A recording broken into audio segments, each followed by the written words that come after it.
Oh man, you know what? See, the new intro is much shorter than the old one.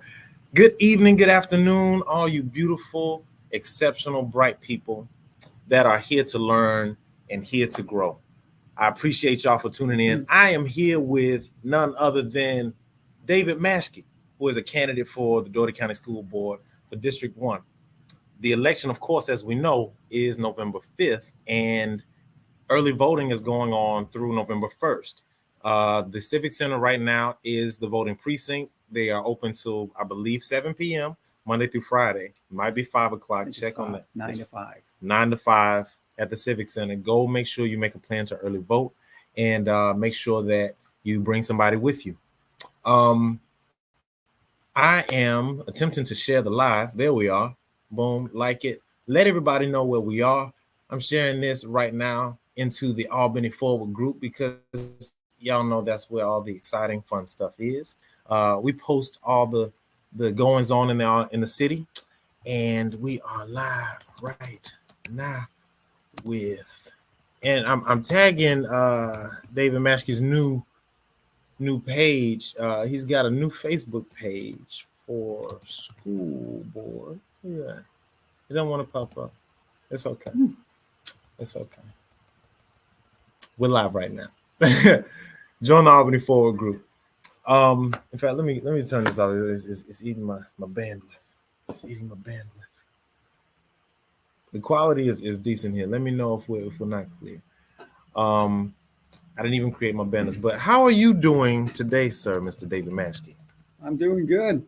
Good, beautiful day, beautiful weather. There it is. Good day to be out putting up campaign signs. There it is. In talking fact, to some people. How's your leg? You said you were injured and man, you were down for a second. About a week and a half or whatever it was ago, when I was originally scheduled to come on, I was out putting up campaign signs on Gillingville Road and stepped wrong. Did it again last night, but I was bound and determined to make it in. So it wasn't as bad last night as before. But get you some flashlights, man, or some, or in fact, does this road need some more lights? Warmington, this is Ward 4 here. We need some lights apparently for David Maschke. We're just busy rushing, trying to cover as much ground as possible. There it is, man. Listen, all right. Before we jump right on into all the fun, exciting stuff, because we got a lot of dope, exciting things to cover. He's got information. He's got a new website up that we're going to talk about. And so, but we got to do the due diligence. Appreciate everybody for shopping at Easy Copy, of course. And I've got a bunch of orders that are out actually right now for y'all to come pick up. People that have placed orders online, I got you ready. And there's somebody else I'm forgetting. But don't worry, keep shopping online. We appreciate y'all. All right. I'm finna tell everybody where to meet us because we're already there. DCSS reporter.com. This is finna be the basis and crux of what are we finna be discussing here, y'all. If all the information that we're finna reference and talking about can be found at this website. It was just launched by Mr. David Maschke here, and it's got a lot of information. So before we jump right on into there, though, let's get some background. Because David Maschke and I, the way we in fact made each other's acquaintance, I went to the DDA board meeting downtown, and they had posted the information about this money that they were spending to the tune of about $800,000 or something like that. And they were talking about, we're going to give this to David Maschke to demolish the inside of a building. I, being the disruptor type that I am, took pictures, posted the information, shared it on Facebook. David Maschke saw it and said, hold on. Let me clear that up. That's not right. That's not quite right. And I appreciate the fact that he was able to reach out and say, hey, you know what? I want to have a dialogue with you to help gain some understanding, as opposed to getting offended and taking offense and doing all this whatever. He realized that, hey, this person is a truth seeker and is trying to actually bring light to a situation, and so I want to help with that. So I appreciate that step. So I appreciate your reception and allowing me to trying to get the facts straightened out. There it is. Yeah, and that's exactly what it was. It was a dialogue, and I appreciate it. There you go. So let's jump right on into the meat. We have you're running for school board here, and why are you running for school board? And what problems do you see that need the most fixing? Well, I'm actually running for school board again because I did run for school board in 2000 after seeing a number of problems at that time. I was successful in my first campaign, served on the school board 3 consecutive terms, had two terms after that. So I had 3 terms, 12 years, 2001 to 2012. During that time, we got some things improved. We didn't get all things improved, but the system was headed in a better direction. Since that time, after 12 years on the board, I should say, I put a lot of time and effort into it. To me, it was just a second full-time job. And after 12 years and trying to be responsive and informed and running hard to serve my constituents, frankly, I just got kind of burned out after 12 years, especially. And it's especially difficult sometimes when you're part of the time you're the only voice, that's seeking, change. But anyway, I decided not to run for a 4th term. I've been off the board 12 years, but about 3 years ago or so, I started watching the school board and the school system more in detail again, and started attending all the meetings. So over the last 3 years, I've attended almost every single meeting in person, taking notes, monitoring, following, researching. And I feel that the school system, while it certainly does have bright spots and some significant bright spots, there we go. I think that there's also areas of concern and also some signals that things are in some areas drifting back to the way they were in 2000 as far as student proficiency, accuracy of reporting, the product that the school system generally is putting out, these sorts of. So those concerns are real, and I have served the community for years in all sorts of capacities, not just school board, but also on other boards.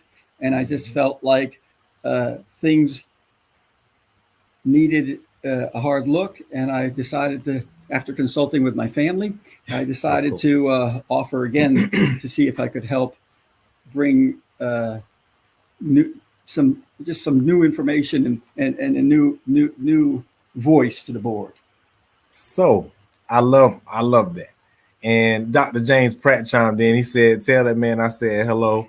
And apparently he still has that pillow in his office. Yeah. So shout out to that, man. Shout out to Dr. Pratt. I appreciate it. And so I love the fact that you got a good relationship with Dr. Pratt. That says a lot for me. And my mom also too said that she likes you. Oh, and so I was talking actually in full transparency, because I love everybody. Dr. Carolyn Hand came into the shop and was getting some stuff printed with me. And also too, appreciate everybody for printing with me. Our campaigns, we love it. And I'm gonna keep pouring back into campaigns because I do give discounts and stuff. Anyway, but anyway, she came in and we had a great talk, and I felt very like she's very warm and very, very motherly. She's got a very, very warm, nurturing energy. And so I appreciated that. And I feel like she could be a very good leader, but I feel like what you're doing as far as bringing this information and being a disruptor of sorts, that speaks to my soul. So I know that you don't have all just fans. You got some people that don't care about you. And there's been some, of course, we know Ken Dye is not a fan. Shout out to to Ken Dye and and of course some board members aren't fans either. Omar Salam raised the point. And not the only one to raise a point, but about the money that you've made with contracts with building with the school system.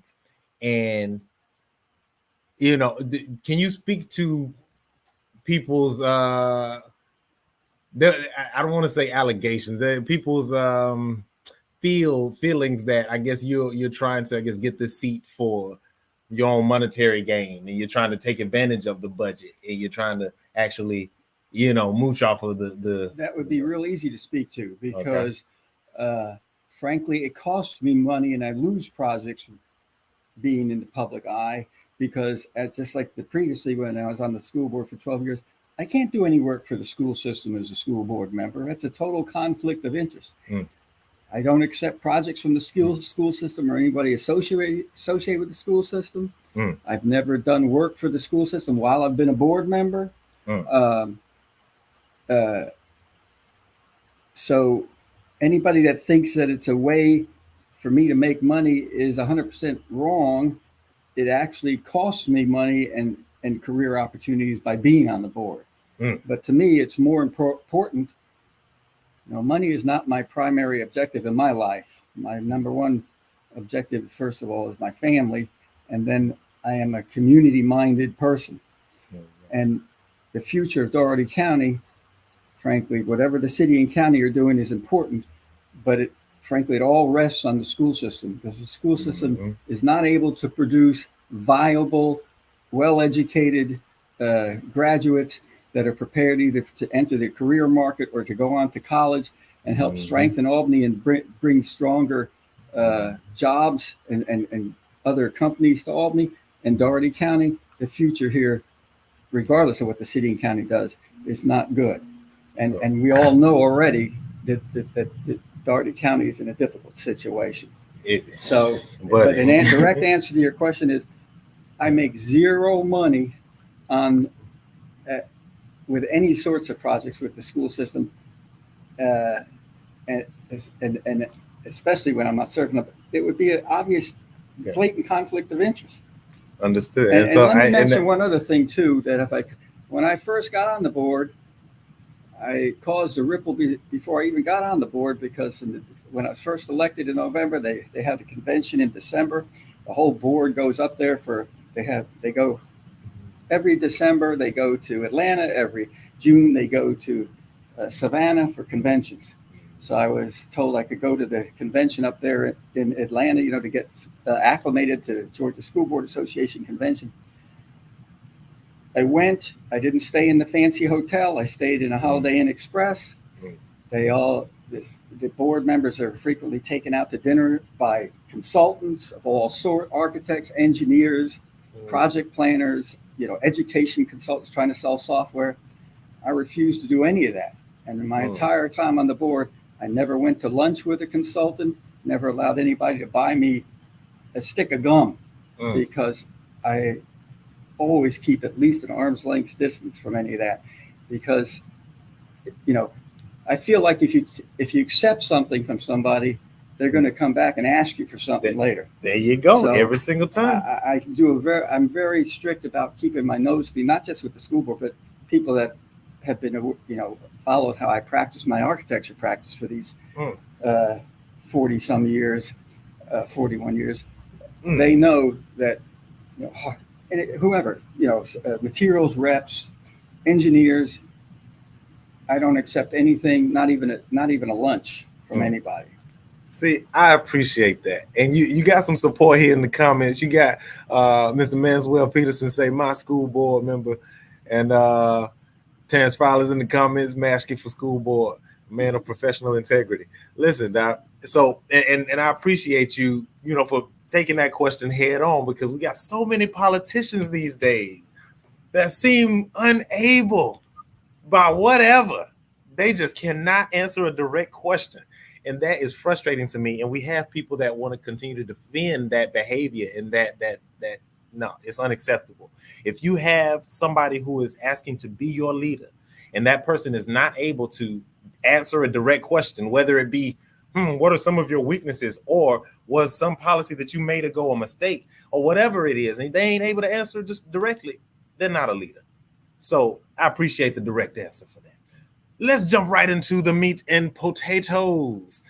We're going to pop over to this website real quick and as we do, I want to start with the solution first. And then we're going to go backwards and talk about the problem because I feel like we have a roundabout general understanding of the problems, but nobody's able to ever conceptualize how do we fix it. And so you have posed a consistent solution in these forums, and we can talk about that forum too in a minute. But you've proposed a consistent solution, which is putting money back into the classroom. So the main question, with the solution that you propose being putting money back in that classroom, how do you think that $179 million, almost $200 million budget for the school board should be better spent? Okay. Well, this year's general fund budget is right at $179 million. The total budget is around 280, I think, 280, including SPLOS and all their other funds. $13,800 is being spent per student out of the general fund. 13,800. 13,800. That's some good tuition. You know, that'll get you into plenty of private schools. But you know, the Dougherty County school system serves everybody, so they have to take everybody that comes. People that are ready, you know, well equipped, people that are not ready for education. But the point is, as far as the budget, I feel like as much money as possible needs to be driven back down into the classroom level. And there are multiple things that need to be done. First of all, it frustrates me still to this day, and it used to happen before, but the teachers have to come out of their own pocket to provide supplies for their classrooms. There's never enough supplies. They have. I print for teachers often in here. Teachers come in here, and I'm laminating stuff. I'm printing stuff. I'm doing this, and I give discounts. So. Teachers have always told me, you know, that they have to come out of their own pocket with their own money, you know, to finance the classroom. That needs to stop. The other thing that goes on, and I understand that schools have fundraisers, you know, for certain events, but like most recently, Robert Cross, which is one of the highest ranked, one of the shining stars in the Dougherty County school system, one of the highest ranked middle schools in the state. This year it's number 13 in the state, not 13%, number 13. Did you know that I was the first student body president of Robert Cross ever? Well, I'll tell you a funny story about Robert Cross if we have time. But they had a fundraiser to raise funds to support their literacy program. There we go. I don't understand and don't think it's right. The school system should be providing adequate funds for all the programs, and they have more, in my opinion, more than enough funds. I also think one of the things that has to happen, I feel like the school system, as bureaucracies tend to do, sometimes when they go unchecked, they end up being top loaded, you know, top heavy and overloaded. And even though the school system is now some 4,000 students less than when I was on the board, they still have about the same number of employees, between 2,500 employees. Lots of administrators, lots of people in buildings that aren't schools, you know, instructional coaches, all these sorts of. I think that one of my proposals is that a lot of these people, you know, they're instructional coaches. They're supposed to be experts in teaching. I think that I feel like literacy in particular is a crisis in Dougherty County. They ought to, all these people, not all, but many of these people in these high-paying positions need to take maybe 3 days a week, half a day, 3 days a week, and all get put back down into the classroom where they can help with a system-wide tutoring program at all the schools, elementary, the 14 elementary, the 4 middles, and the 3 high schools. Because my hope would be that we could put together a program, invite the community in, get mentors, churches, people that want to help, and the community commit in total to a 4-year program to bring all students up to reading on grade level within 4 years. Because reading is the key to student success. And that one of the main things, you know, and we can get into this later. I showed the charts on the website, DCSSreporter.com. You can see all the 3rd grade testing, the 3rd grade ELA, the 3rd grade math scores for the last year by school, and also the number of students that are proficient and the number of students that aren't proficient. 3rd graders that can't read on level by the end of 3rd grade have a much higher chance of not making it through to the end of high school, or a much higher potential to drop out. So literacy to me is the key. And if you don't get the basics, reading, writing, and arithmetic early on, it doesn't forecast a bright future. Okay. But to finish, I really would think that a lot of the excess spending, and I'm going to catch some flack for this. We have universal free breakfast, universal free lunch. I voted for that when I was on the board years ago. I still believe in it. I don't think the board members need universal free lunch and free dinners. The board members have voted. When I left the board, they voted themselves a 400% raise. Board members now get $1,000 a month. The vice chair gets $1,100 a month. The chair gets $1,200 a month. Sometimes there's only 2 or 3 meetings, making.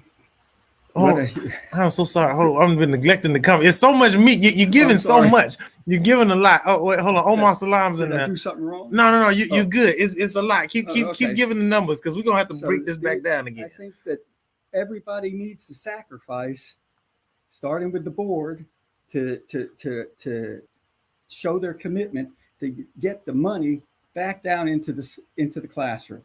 I don't understand why they have a mid-month board meeting every month. At the end of the month, they get lunches. They have at Board Appreciation Week, the superintendent has a catered luncheon for them, which for the board members. They get gifts and all this business. They're all volunteers. We're all volunteering to run for the board and be on the board. When I was on the board previously, it was $250 a month. Now it's $1,000 a month. Okay, I'm not going to argue about the 1,000, although what I'm saying is, if you're getting $1,000 a month to attend 2, 3, 5 meetings, I don't think you need free food that's taking money out of the school system budget. You should be financing, getting the money down back into the classroom that are in your district. And support the teachers. The teachers need to be supported. All right. So I can go on about that for a while. But I know. I get kind of excited. I feel that. It's a passion, is what it is. You have to have a passion and a drive. There you go, You're not there to just sit there and listen, to the presentations and clap and all. You need to ask. Board members need to be asking questions, demanding complete answers, evidence to prove what they're being told. So that when they report to the constituents, they can speak truthfully and honestly about what's going on and what they intend to make it better. That's the way it should be. See, so in my opinion, I hope that when people rewatch this back or whatever, that y'all take that chunk of, because we talked about a lot of solutions and you presented a lot of information. 1, put the money back into the classrooms. 2, bring the community together, put these administrators that ain't doing a whole lot, put them to use as tutors to bring up the literacy rate. Like clear, actionable solutions. That is what we need from our leadership. I don't care what color you are, what party you are. We need clear, concise leadership with a clear plan. Omar Salam says, you don't really know this guy. Omar Salam, I believe you. We're getting to know each other. That's what this is about. We're getting to know each other. If you have information to share, please share. If it's helpful, please share. We are disruptors. We don't fear truth telling. We invite truth telling. That's how we get down. So please put the truth in the comments and let us dissect what it is, and we'll have the dialogue. We invite it. Hey, Terrence, what'd you say? Yeah, emojis. Listen, this is so chunky.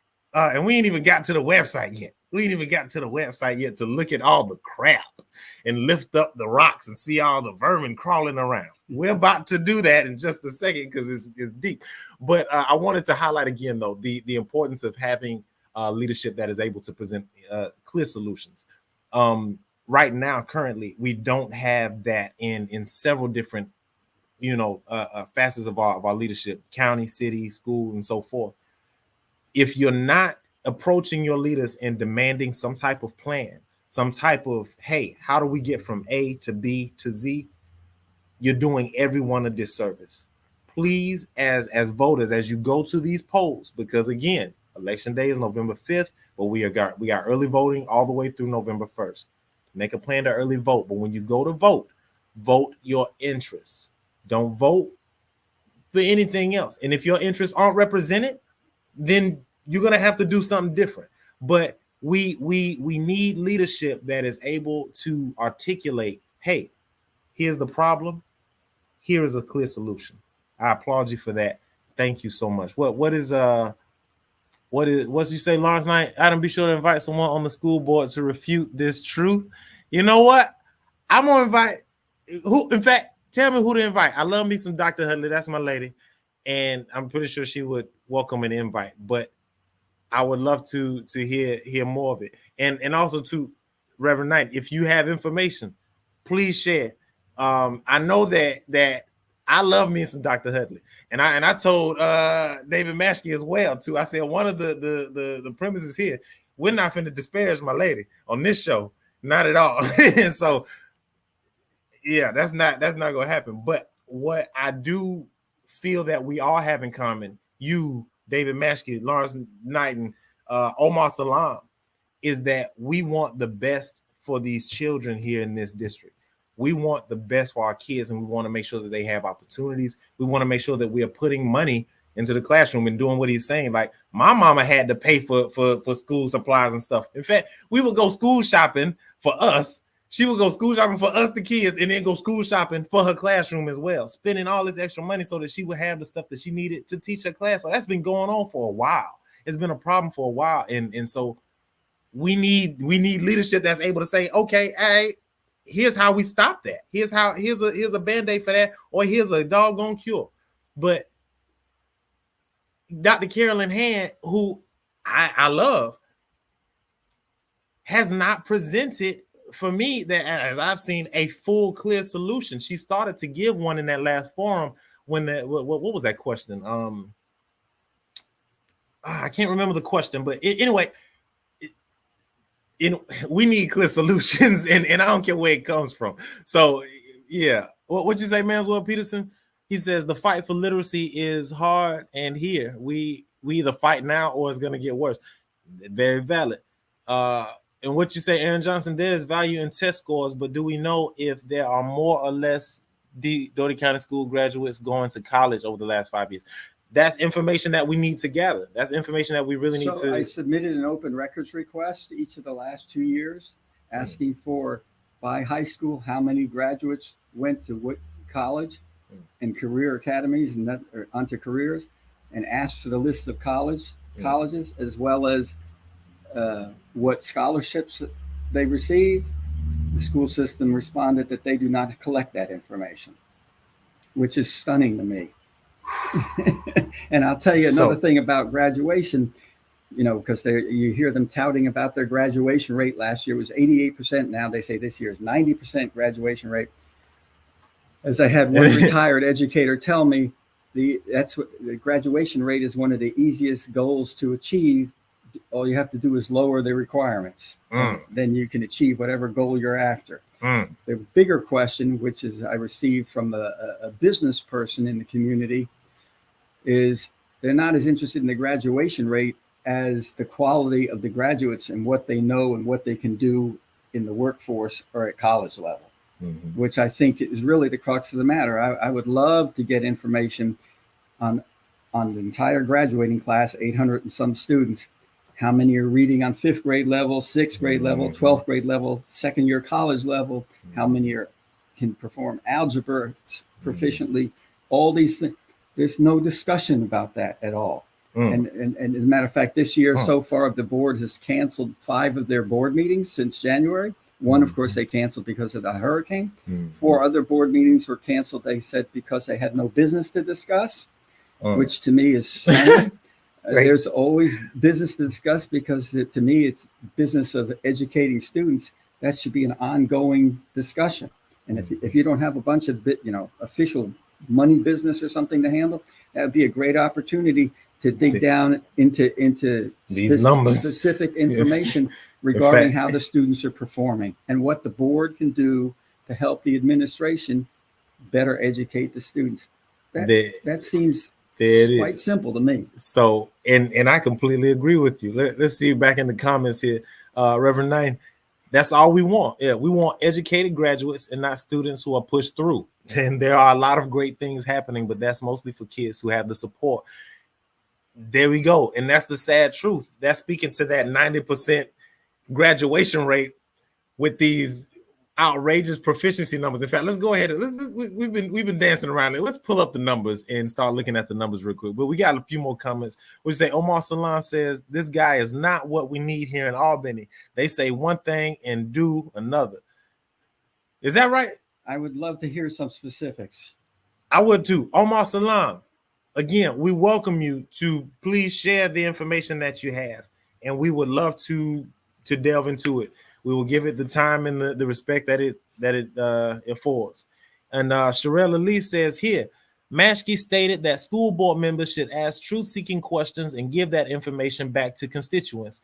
In his previous 12 years as a board member, how many times did he hold town halls to bring information back to his constituents?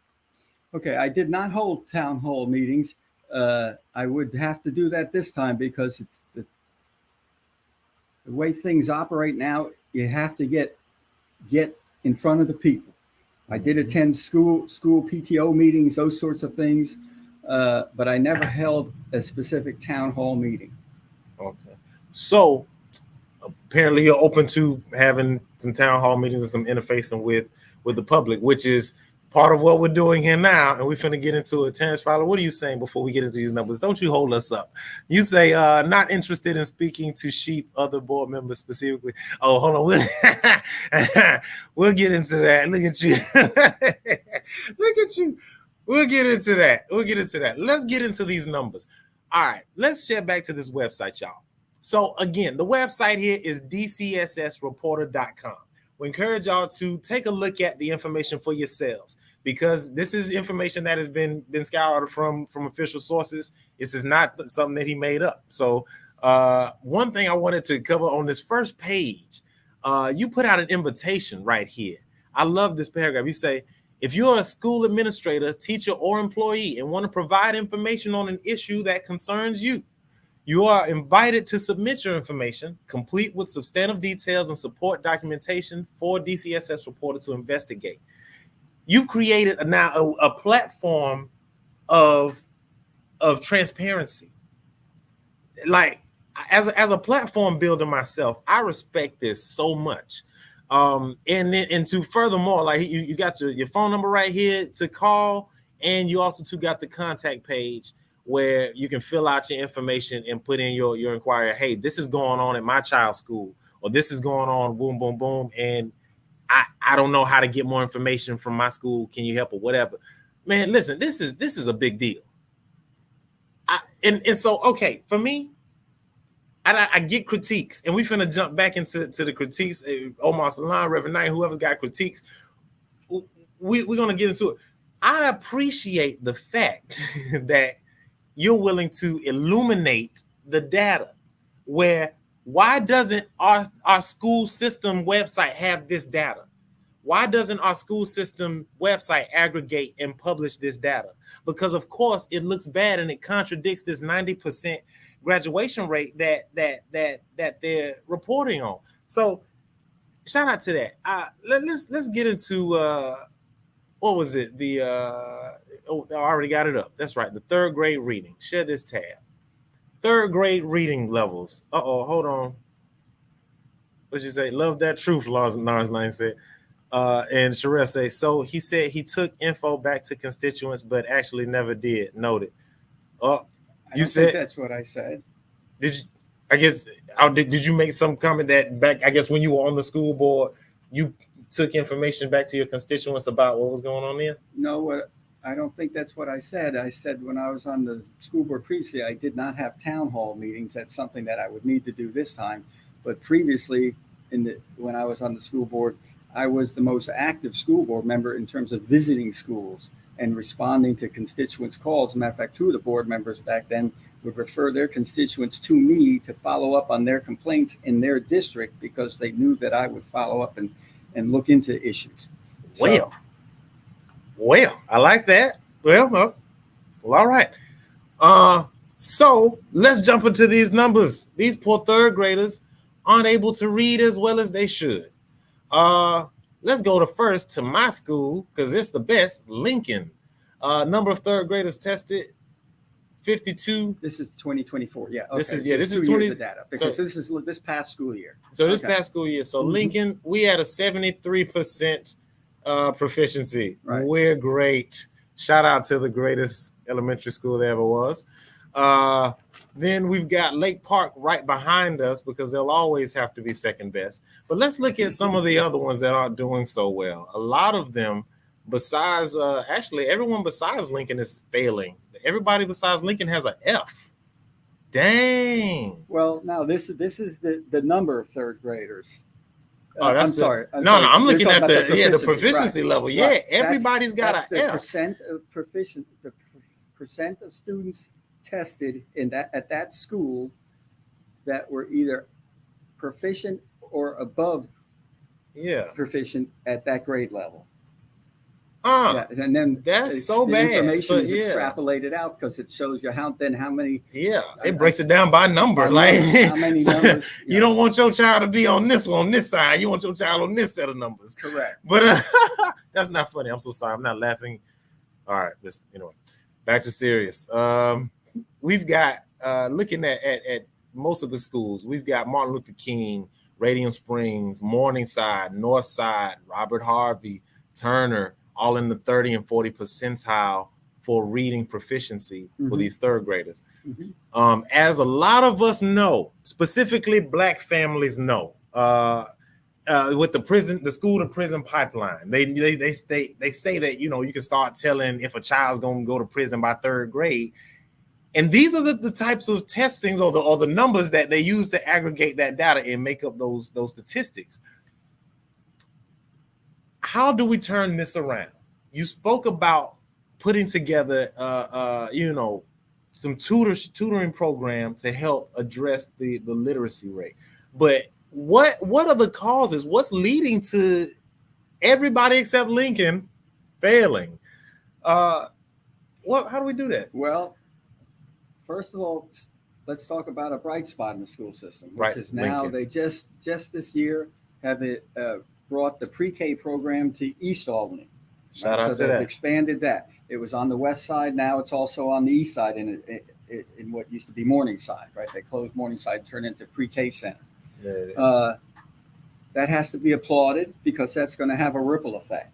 What I'm concerned about are students that were third graders this past year. Now they're fourth graders. They need to be brought up to grade level, like I talked about earlier, specifically with reading, and we'll get into some other topics too. But I hope. There needs to be an intensive tutoring program. Like I say, the school system cannot do it by themselves. The community has to be brought in. The parents have to be brought in. Lots of students in the Dougherty County school system, as you already pointed out, come from homes where sometimes the parents are not proficient readers and weren't raised in a household where books were a commonplace thing. Reading wasn't encouraged.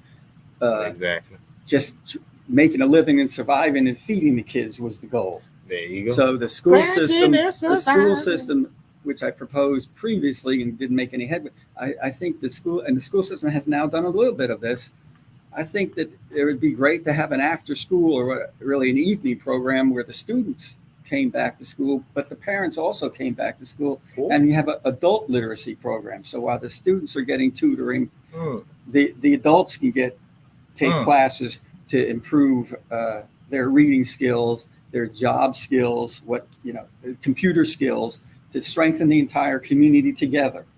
Two things real quick for those that are watching, that are connected to the school board members, Reverend Knight and everybody else there, and me myself as well.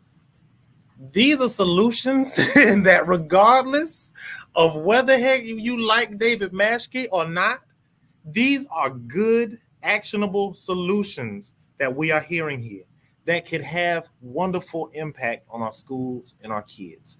let us please be mature and responsible with the information that we are sharing here and apply it responsibly. Because, Lord, we're not going to get anywhere by continuing to do the same things. And I get it. I understand that David Maschke is blowing up a lot of skirts. I get it. And it's scary. But doggone it, if our goal is to improve the lives of our kids and us subsequently, we got to be willing to shake the doggone trees and shake the branches and get some. You got to be willing to examine the facts and understand the depth and breadth of the problem so that you can come up with better solution to address it.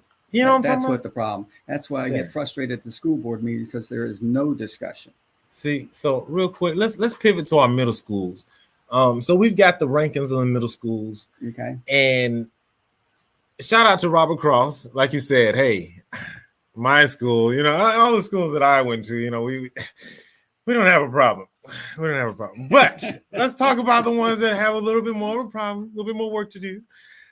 Radium Springs, Mary Acres, and Albany Middle. I am somewhat familiar with the drama that happens at Radium Springs Middle. My dad, of course, taught there. That was one of his first teaching jobs at Radium Springs. He was a science teacher there, social studies teacher, and a track coach as well out there. Back then, there were more kids, I think, in the school then, and there were much better rates of proficiency. Now things are bad. 564 Radium Springs out of 582. That's 2023. That's 2023. Here's the ranking this past. Oh, okay. 558 out of 578. 558 out of 578. Yeah. Mm-hmm. So we're in the bottom. What's it say? In the bottom 25%. Well, no. One is in the bottom 20 of all middle schools. Yeah, Radium Springs Middle is in the bottom 20 of all middle schools in the state. There it is. Radium Springs. What you have to do, though, and you're on the right track, you can go back and look at the third grade readers from 2024, right? Radium Springs Elementary had a 26.7% proficiency Hold on, rate. we finna go back. We finna pop back. Share this tab here. All right, you say let's go to Radium Springs. Radium Springs, 26.7% proficiency reading. God dang. But take a look at the same year, 2024, the chart further down, is English language arts proficiency. Radium Springs Elementary. Let me find that one. Hold on, I'm gonna find it. It's a little further down. Third grade is reading status. Here you go, language arts, 2024, right there. Yes, hit that one. Boom. All this is on the website. Now watch this. Radium Springs Elementary. Check out that proficiency number right there. I'm gonna zoom this in. Hold on, watch this. Boom, boom, boom. Radium Springs proficiency, language arts. What now? 1.7%? Less than 2% of the school of the third graders tested at Radium Springs. And it's just accidental. You picked it. It wasn't rehearsed, but you asked about it. Yeah. So that helps you understand why Radium Middle has so much difficulty. In addition to which, Radium Middle has so many students because it's the biggest. It has something like 900 students or something in it. So the schools, Radium Springs Elementary, which feeds Radium Middle along with a couple others, it's a huge challenge. But if I was on the board and I saw a 1.7% proficiency, I mean, that's it's start compared. I mean, other ones are in the teens. Is that a wrong number? Is it an aberration or is it a real number? Now that's straight off the Georgia DOT website. Okay, and they get their information from the school system. If I was a board member representing Radium Springs Elementary, I sure would be asking, what is that number? I'm scared to ask. Who is that board member? Well, I don't want to get into specifics. Wait, I'm gonna go look it up. But let me put it to you this way: I feel like it's all board members, because just even if you're elected from District 1, you need to represent the entire school system, because the entire school system has to elevate. Okay, really quick, let's jump back into a couple of these comments here. Let's take a break from some of these numbers because the numbers is woozy. Oh my goodness. All right, Sherelle's coming with another good question here. Yeah. How would these tutoring programs be funded? Leaders often push these responsibilities off on nonprofits and faith-based organizations without funding them. Are you going to ask Doty County school system to invest in these solutions? Okay, the answer is absolutely yes, because if we keep hoping nonprofits and community groups, there are not enough nonprofits and community groups in Albany to address this. Well, there they are. So just like I said earlier, one of the tutoring solutions is to get the experienced administrators, instructional coaches, instructional coaches and those folks back down into school at least part of the time. Instructional coaches don't just have to instruct teachers. Instructional coaches could instruct the members of the public on how to be better tutors. See, now there we go with that. Then the next thing is, and to the school system's credit, they have done a yeoman's job recently, especially since COVID, of getting grant money. Right, they got millions of dollars in grant money for mental health services for the entire Dougherty County school system, including the teachers. See, there we go. Well, they need to go after the money while it's there and get tutoring money. You got to get up there at the governor's office and make noise. It can be done, or I'm not. It's not a question that it can be done. It must be done because otherwise, the future Dougherty County. It's not. We're going to be left way behind. It's. I triple checked that number because I thought it was. I couldn't believe it. Okay. So yeah, because first off, and thank you for that answer. Yes, absolutely. Yes, Dougherty County school system going to take some of that $179 million budget and fund some of these tutoring programs to get these kids up the literacy. And we should say you have to understand 87%. Of the general fund budget is for personnel. 87% is for personnel. And the rest of that 13% somehow is amongst them thousands of kids. Yeah, exactly. Oh, talk about disparity. Oh man, we're gonna talk about that in a little bit more. One thing too, my mom, she used to teach kids how to read that could never read. Like, see, they would give her, the ones that were the problem kids or whatever. And she would have them reading, in a few months time. She was one of those miracle workers. She was. The school system has a number of miracle workers. There we go. Need to be appreciated. There you go. And so my mom, I'm not sure all of her practices or her means, but I know one part of it is that she cared for them babies, doggone it, and she brought them kids home, and we had people in our house, kids from wherever, but she cared for them kids and made them feel comfortable enough to be able to learn, to give them the environment where learning was okay and desirable. What can we do? And it's kind of a pivot question, but I want to talk about it because we don't talk about it enough. But how can we change the classroom environments to make them more, more conducive to learning for this generation? Back in my generation, it was one thing, but now these new kids, they got different stuff going on.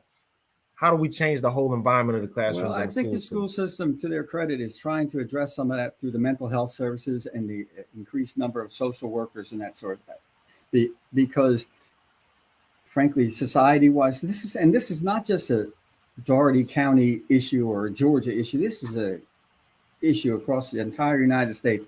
So we're not going to, we need to look to others that are making progress and ask them to share their solutions. If they don't want to share their solutions, we need to steal their solutions and incorporate them in our school system.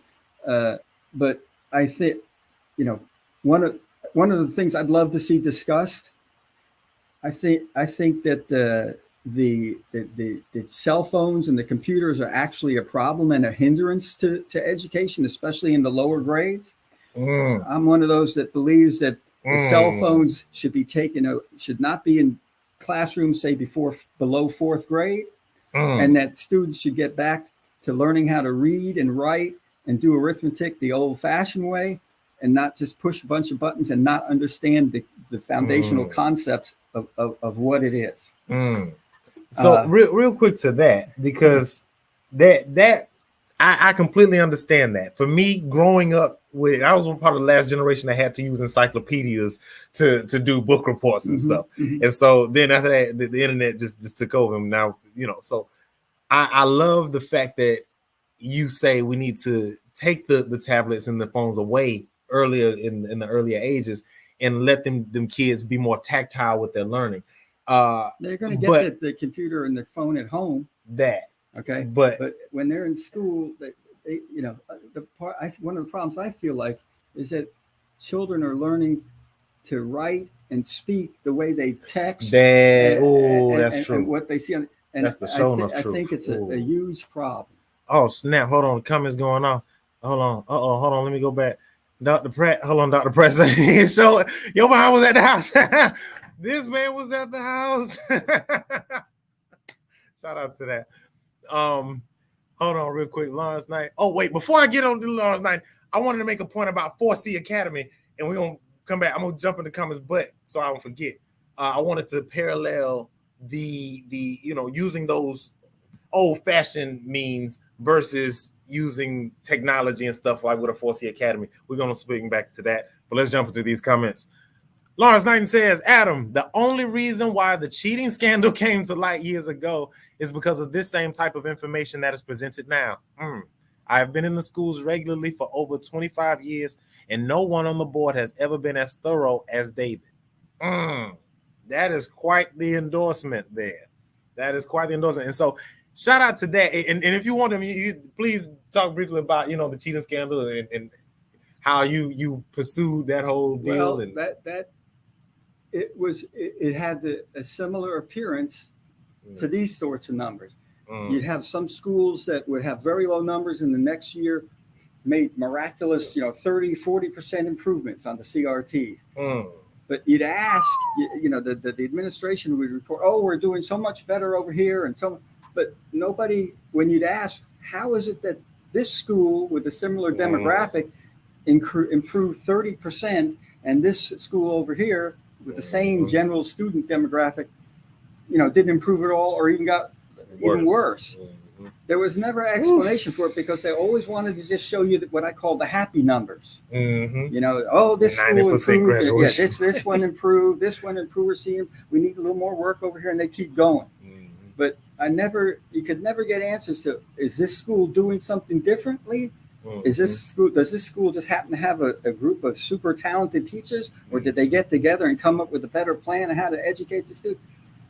And then unfortunately, the thing blew up when it came to light that numerous schools, I think what affected 14 schools or something at least, that they had been erasing and revising the cards before they were run through the computer, and it ended up being a huge black eye for the Dougherty County school system statewide, as well as a number of people got fired, other people resigned, but we never got really to the bottom of how did this happen.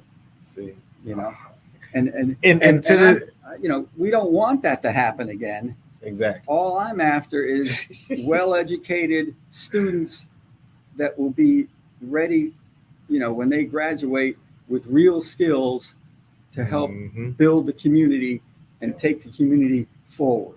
There we go. Tom Garrick often talks about how he's not able, or he has extreme difficulty hiring for his shop from Albany Tech or just locally because the kids don't have the proficiency that they need in the various skills. So I wanted to swing real quick. Well, we're going to get to 4C. Hold on. What you say, Aaron Johnson? This is another big comment. While it has hurt our other schools, what's David's thoughts about our current model where our best students get to go to elite elementary and middle schools that can compete with any in the state? Should we keep our best students in their neighborhood schools, which will reduce inequity within our system? Wait, hold on. Time out. Let me say something. You're not going to take my Lincoln away from me, okay? You're not going to take my Robert Cross away, okay?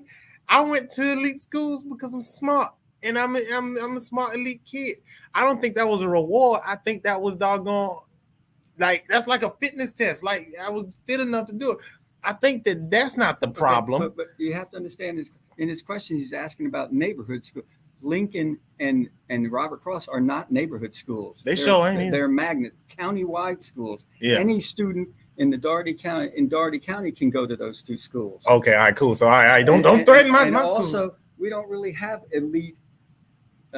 Years ago, Lake Park was sort of an elite neighborhood school. It was, but we don't have that anymore. You look at Lake Park's numbers, and they're not anywhere near as strong as what they used to be.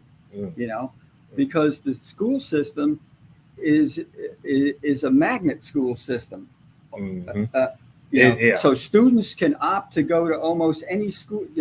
East side, south side, west side student can go to a north side school. Any student can apply to get it. If there's space, they can get in there. Okay. And that's why Lake Park each year has to triple check the evidence that's required. Usually it used to be that you could just show your utility bill to get into this, but now they're looking at 2 and 3 proofs of residency because people are trying to get into Lake Park that aren't in the zone. My because sister used they know grandma the numbers. But so do you? Well, in fact, I guess to answer that question though, do you think that we should do that? Keep the students from, I guess, attending magnet schools or attending different other schools? Well, see, I don't think the premise of his question is we don't have elite neighborhood schools anymore. We have some good. We have a excellent elementary magnet in Lincoln. We have a super excellent middle magnet in Robert Cross. One of the and then they closed the excellent magnet high school, Albany High, but we ain't gonna talk about that. But anyway, but what I would be interested in knowing, which I'm trying to get this information, is where did the Robert Cross 8th graders go? Albany High. Now when they're moving up to 9th grade. Now it's their dresses, but we're gonna talk about it real quick. Yeah, because I didn't even know we was at the hour mark, but we've been talking. It's been so good. James Pratt says, how do you plan to use education field experts in current research and decision making? So often folks think that they know best, and sometimes do, but often these positions aren't based in data or research. For example, people say we need more fathers in the home to deal with crime, and we know that is not the solution or even accurate. So how do you plan to use these educational field experts in decision making? Are you ready for me to answer that? Yeah. Okay. Jump in there. I'm sorry. I thought you were still reading. Okay. So again, this is discussion that has to take place at the board. They have to have these experts come in.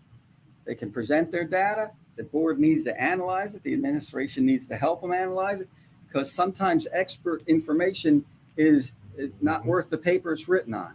And then also you have to take into account the community that you're dealing with. There you go.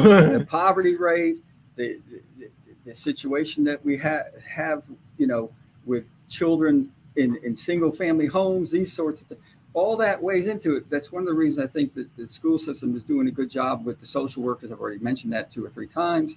To try, they're not just trying to address education, but they're trying to put support mechanisms in place to help with the social and mental issues that are confronting the children in Doherty County. The school system already deals with meals and does a pretty good job of it. And I know that there are a number of students, like they have a number of students where they send meals home on the weekend, because otherwise the students wouldn't get fed at home. We also have an unusually large homeless population, so you have to take that into account. But my point is, if you don't look at it seriously as a board, you got to remember the board sets policy. If the board sets a policy, okay, in 4 years we want everybody reading on grade level, then the administration's job is to make it happen. And if they can't figure out how to make it happen, then maybe somebody else needs to make it happen. You go. And conversely, then the administration says, we need more money for this, or we need more money for that. The board needs to figure out how to make that, put the tools in place for the administration to be successful. See, and I appreciate that. What you're saying is be more efficient with the resources that we have, because we have a lot and we're just doing a lot of mismanaging. And so my dad is very, very efficient, very just good with a little. And so I learned a lot from that, and I appreciate that. Let's jump into Sherelle's comment. She says, stop prioritizing athletics and athletes and invest in kids who are excelling. Stop unnecessarily suspending kids and test all kids for the gifted program. Doggone it, that's real. Many kids aren't problematic. They are gifted and understimulated. Doggone it, I'm telling you. There are too many gifted kids stuck in the school to prison pipeline. That's the whole truth right there. Before you make that comment disappear, because I think, hasn't she commented two or three times? She said something else right here. Let me address what she said in that one. All right. The priority construction program right now going on in the Doherty County school system is adding a second gym to every high school. That's what the Westover's up to, Monroe got a brand new second gym. Second full-size gym. Now they're getting ready to add a second full-size gym over here at Westover, which will be followed by Doherty High. 20 to 30 million bucks a piece. And one day I said, you know what, maybe instead of building a gym, we ought to take the 20 or 30 minutes and build tutorial centers at each high school and fill it with materials and the ability to tutor these students to get them ready to graduate, instead of worrying about the small percentage of students that are excellent basketball players. Now, I understand school spirit is important, but that's exactly to my point. That, SPLOST dollars are for capital improvements. I understand that. But are gyms really our priority? Now they're building other things. They're building different types of classrooms, and of course the 4C Academy and things like this, and 4C career type classrooms. But that's it's so frustrating, because gymnasiums are great, but we need educational facilities. And the second thing I'd like to say is I'm concerned about the amount of space that's being built, because we keep adding on and renovating and adding on to these schools. But like I mentioned earlier, the school system population is down 4,000. We're losing about 200 students a year in population average. So over the last 20 years. So why are we needing bigger and more buildings that have to be maintained, especially and I don't even want to open this can of worms, but open the can. Think about. Just open the can. I think a lot of teachers, architects, a lot of people, they're going to get replaced by AI. And when AI is coming, AI is going to be teaching the students, not human beings. And do we really need all these buildings and square footages and maintenance and all that when the future is not going to be with actual people in the classrooms, or less people in the classrooms? I think we need to look ahead 20 and 30 years. See, I want to give respect to your time. We are at the hour mark, y'all, and typically we barely scratch the surface. You know what I'm saying? And I know it's so much more deep that we can go with this conversation. I can go a little bit longer, and honestly, I mean, people are engaged, people still talking. So if you want to continue, we can continue on for a little bit, if you don't mind. I'm happy to do it. All right. Can I just say one other thing though before because I don't want regarding Omar Salam and the other lady that seem to have issues with me. Well, no, I think. Well, I thought. Lawrence Knight, I thought had issues, but then he gave that great. Endorsement. So I think everything's okay. Lady's name was. I thought it was Elise or something like that. But anyway. Sherelle. Yeah, but now she's. I would like to invite Omar and the lady to please call my cell 349-1171 or send me an email at davidm@maschke.com, and I'd like to talk to both of them about what issues they have or misconceptions they have, especially with Omar, because I've known him for years and he's never had anything negative to say to me. But now he's posting negative. I'd love to know what the issues are, and we can sit down like two gentlemen and talk through it. When I tell you, see, I just wanted to extend that invitation. That's the energy, That's the energy. I appreciate that. Not everybody appreciates that. That intimidates some people. That makes people get defensive, and their ego gets a little bruised when you say, call me. Let's talk about it.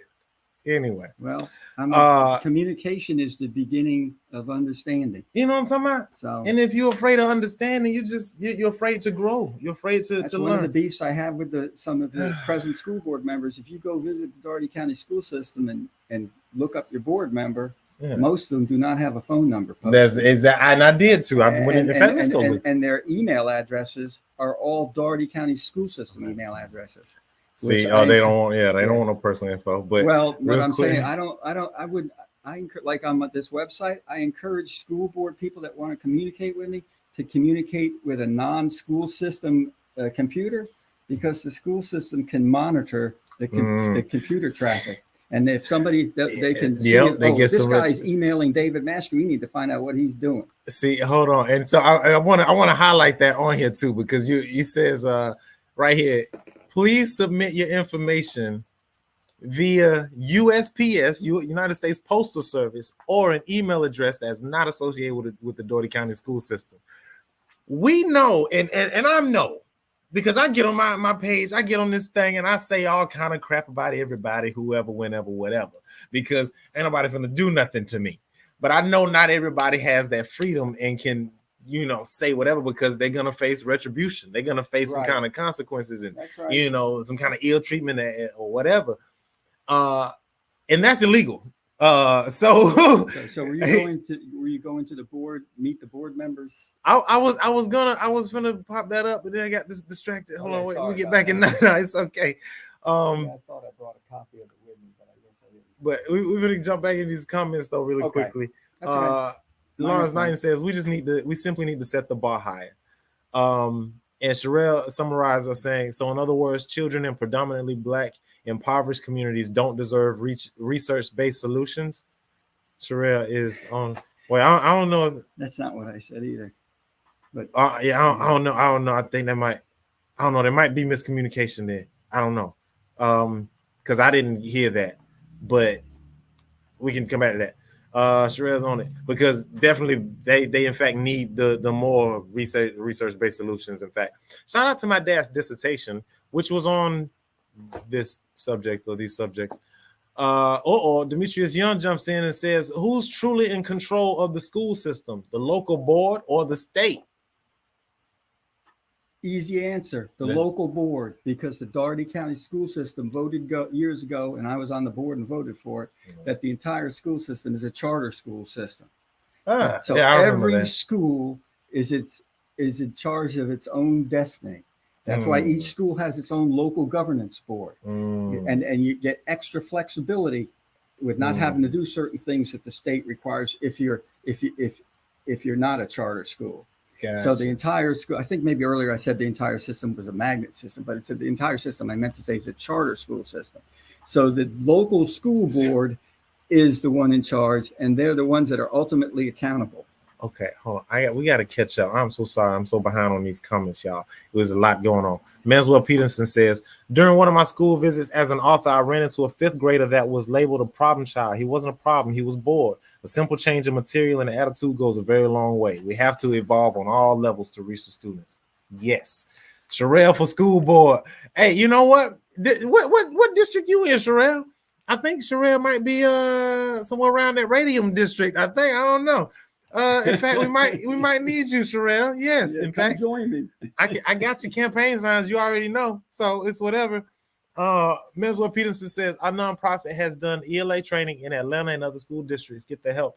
Hey, Manswell Peterson, that's when we get this tutoring program, regardless of who's on the board, because we need it. Get in touch. Omar Salam says, ask him about the true history of Black people not included in the classroom.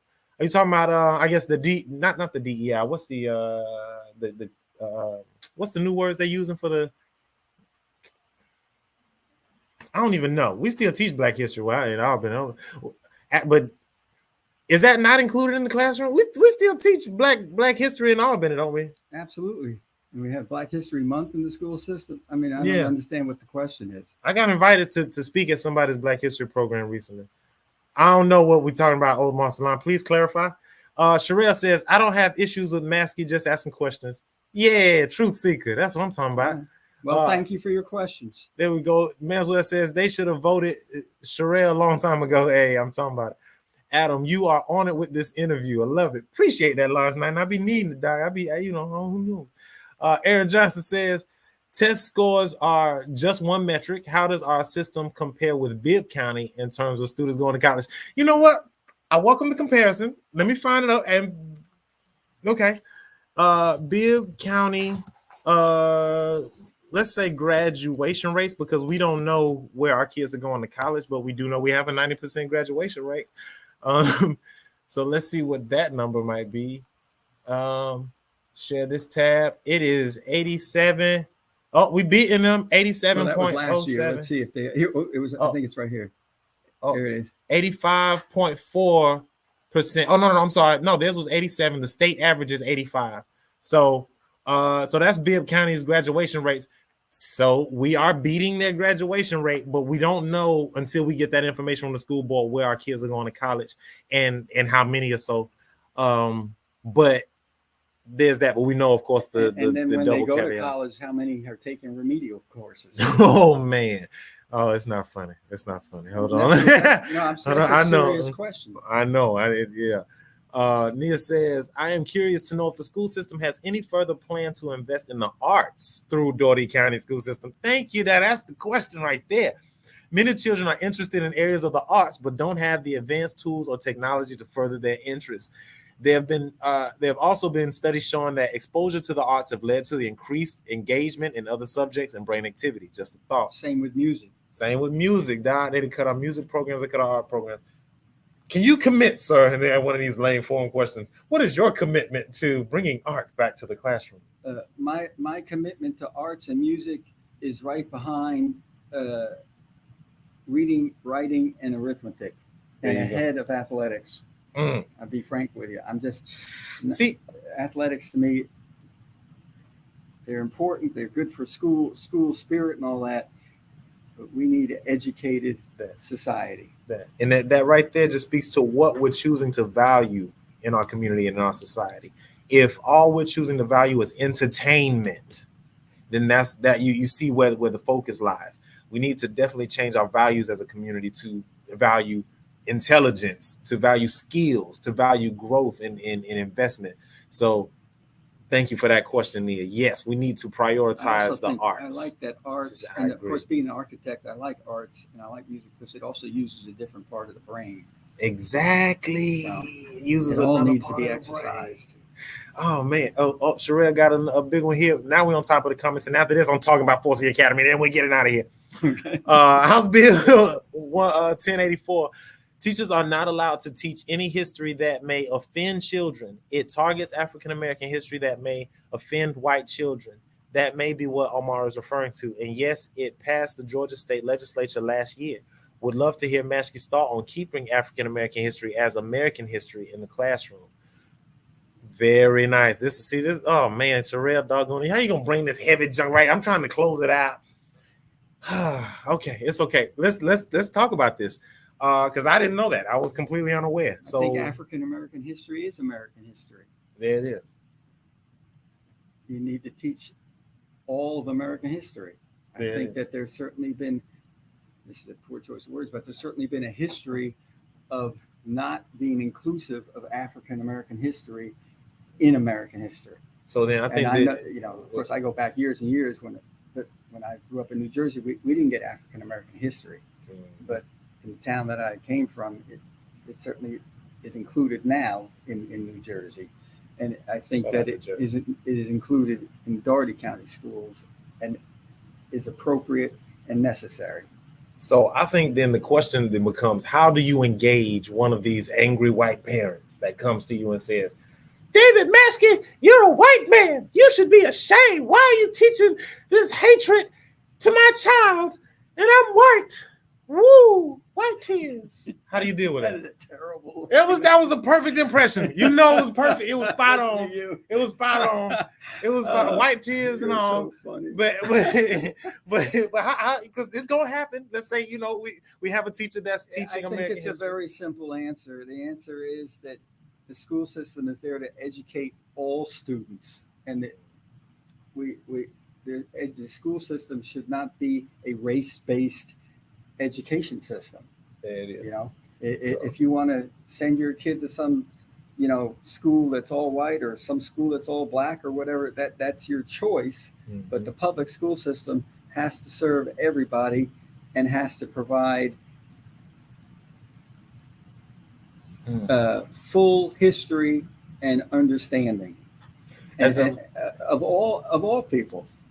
I mean, the same. What you're going to get into the same argument.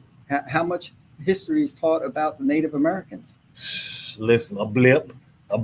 I don't even remember much of it. I just remember Trail of Tears and bending knee or somebody's broken knee or something like that. Or Spanish American history. I mean, it's kind of ironic to me that it's become like an issue because the United States, it's a melting pot. So why aren't you getting history of all the entities that make it a melting pot? I just don't understand it. So as my brain, to me, as I'm receiving like the whole experience, like to say, all right, you have a teacher that's teaching Black history or whether just teaching history and it's the slavery part or whatever, and then you have this parent that goes, we're gonna have to do some educating to the public. There's gonna have to be some outreach there. That's where them town halls might come into play. It's also it would be a good place for the community to be invited in to get educated about what is going on in the schools.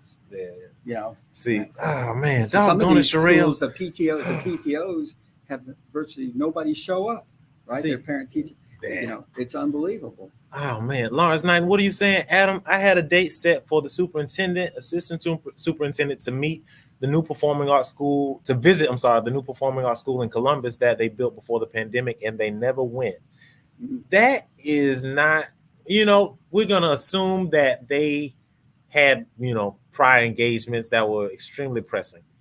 But I appreciate that. See, we need people like Reverend Lawrence Knight in here who take the time to try and be the bridge between our leaders and different other resources, because we get it.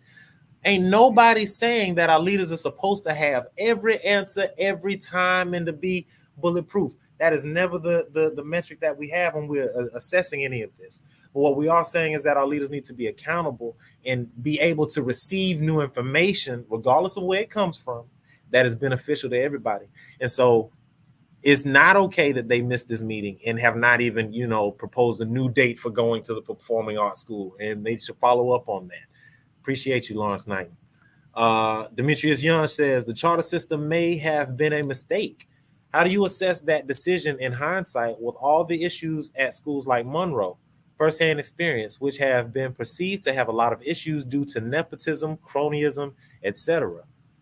I don't think that nepotism and cronyism is not something that's particular to charter school system.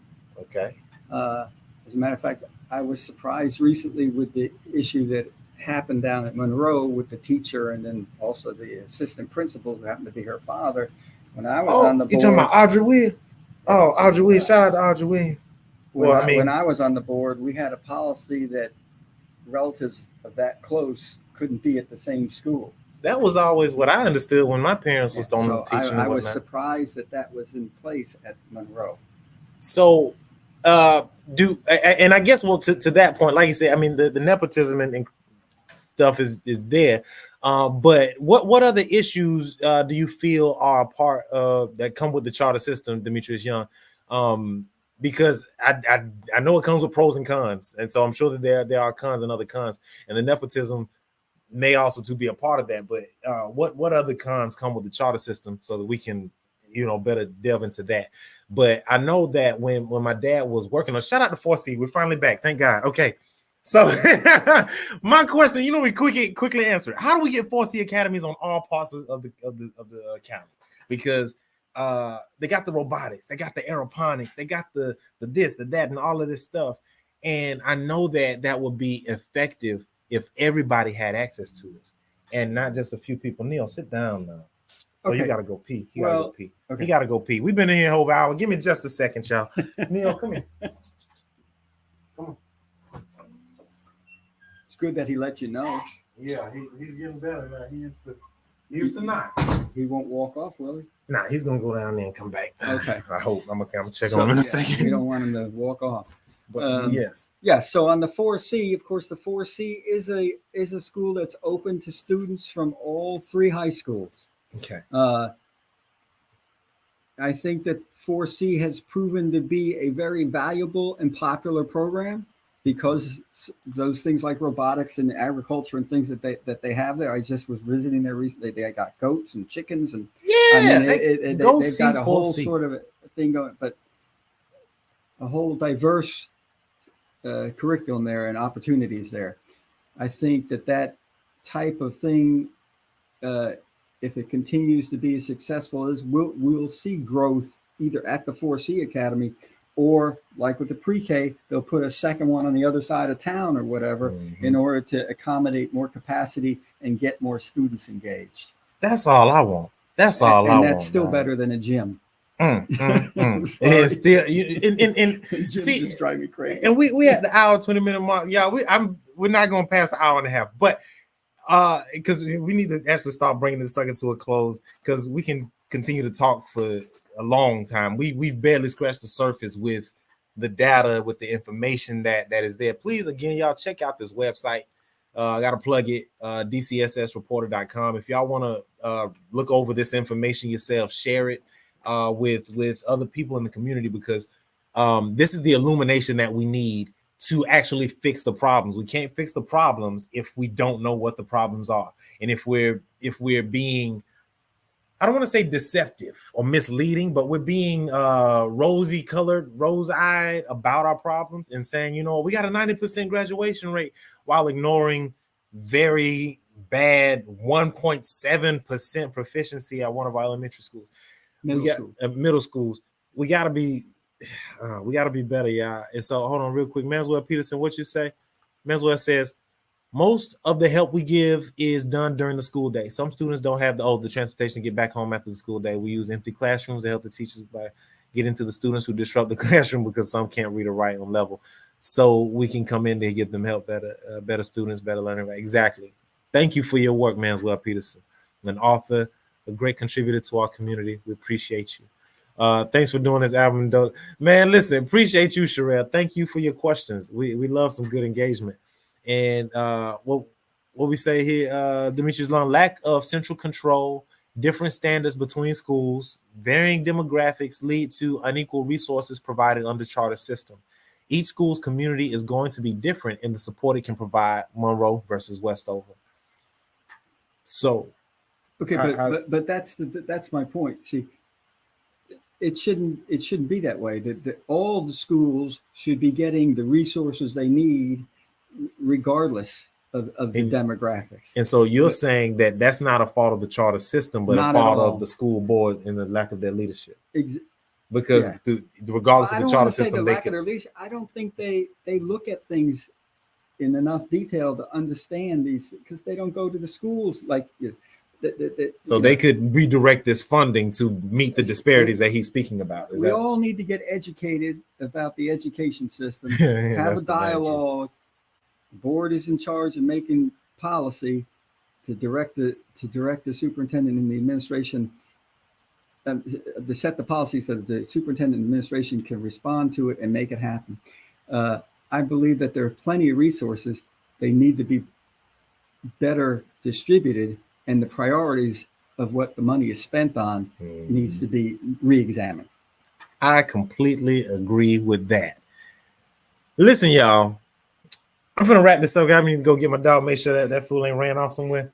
But man, it has been a lot of information shared here.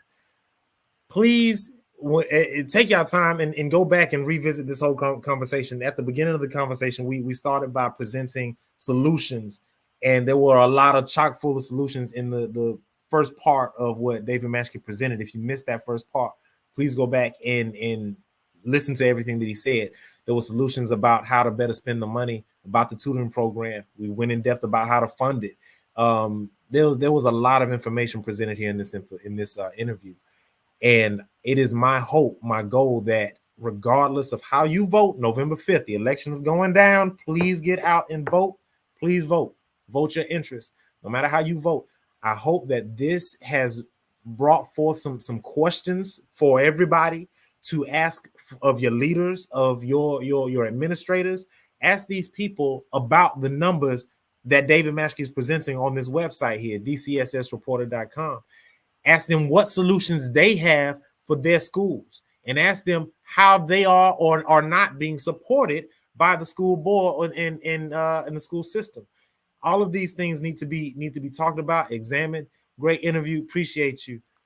Great, good stuff. We'll talk about. Yeah, you know what, Demetrius Young, doggone it. You next up here, man. We got to talk. Come on up here.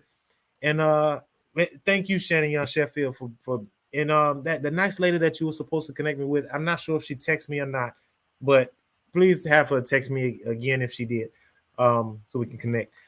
But there was a lot here. David Maschke, what are some of your final thoughts? Some of the things that you want to share with the people that we might not have gotten to, or what? Well, I would say also we didn't get. There are so many topics because there's a lot going on. But transparency, school system, the board meetings need to be opened up. They need to have discussions at the board meetings in front of the public. Right now, most of the board meetings, only the actual board meeting itself lasts anywhere between 6 and 10 minutes because there's absolutely no discussion on even on the things that they're voting on. Most every meeting is handled by a consent agenda. According to one board member and some other school system insiders, all the discussion takes place before the board meeting by a phone call or separate small meetings.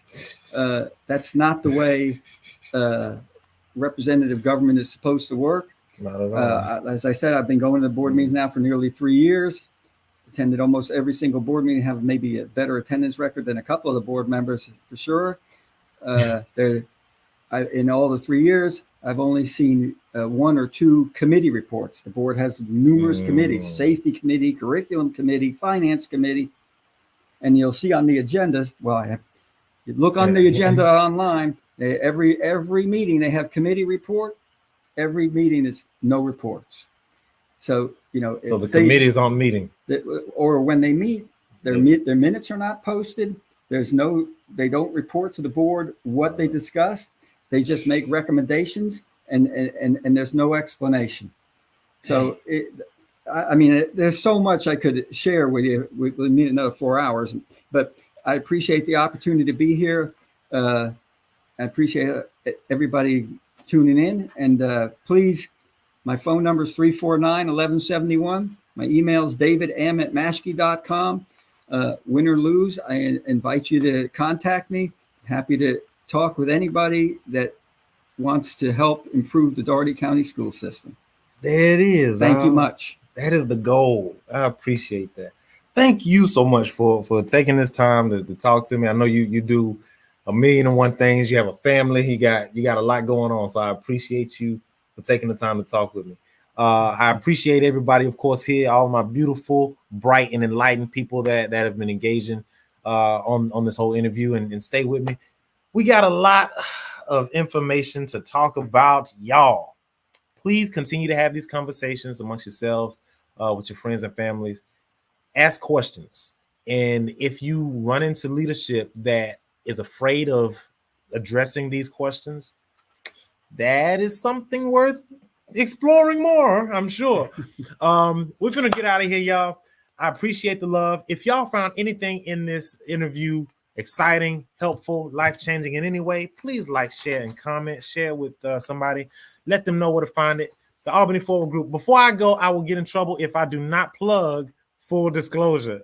I remember it right before I got out of here, so I didn't get in trouble. Full disclosure, election show is going down November 5th. We're going to have a test show one of these days because, it was supposed to happen. Anyway, full disclosure is coming. We're going to have a whole day of election coverage on November 5th. So we'll have live numbers coming in, and people will be able to see what's going on real time. I hope you all are happy and blessed. Who left another comment?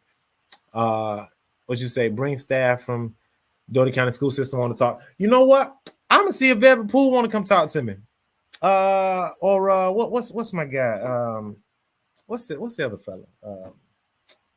Who's the other school board member? The only other fellow, the only man, not The school board member you're talking about? Yeah, not Youngblood. Finney? Finney. Dean Finney? Yes.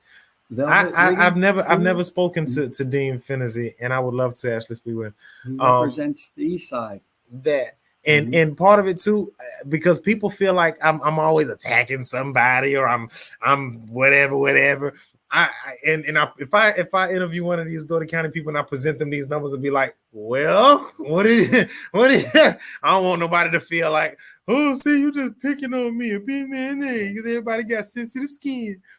But it is a conversation worth having. So I'll explore that. Good luck to getting any of them to have. see you playing. Get out of here, Doc. All right. I love y'all. Be blessed. Let me get my outro rolling.